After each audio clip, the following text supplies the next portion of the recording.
ఆ వ్యక్తి దగ్గరికి వచ్చినట్లుగానే ఈ రాత్రి నా దేవుడు మీ ఇంటికి రాబోతా ఉన్నాడు. మీ ఇంటిలో కట్టబడి ఉన్న పాపం చేత, శాపం చేత, అంధకారం చేత, దురాత్మ దయ్యపు శక్తుల చేత కట్టబడిన వ్యక్తిని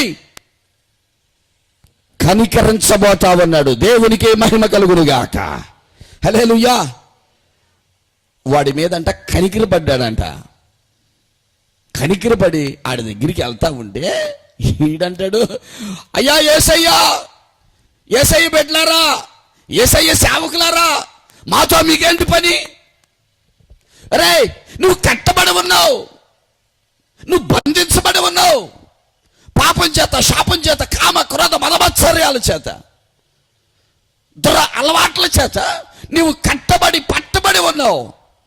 నిన్ను విడిపించడానికే దేవుడు, దేవుని సేవకులు నీ వద్దకు వస్తుంటే మాతో మీకేం పని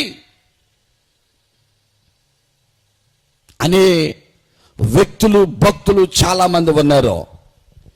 నా దేవుని పిల్లలారా, ఈ మైక్ శబ్దం ద్వారా వాక్యాన్ని వింటున్న వారులారా, ఇదిగో ఒక మనిషిని పాపం నుంచి విడిపించాలి అంటే, ఒక మనిషి మీద, పాపం చేసే వ్యక్తి మీద కనికరాన్ని చూపాలి అంటే, నీ తోటి మనిషి అయినా, నీ బంధువు అయినా, నీ స్నేహితుడైనా, నిన్ను కట్టుకున్న భార్య అయినా, భర్త అయినా ఎవరో విడిపించలేరు.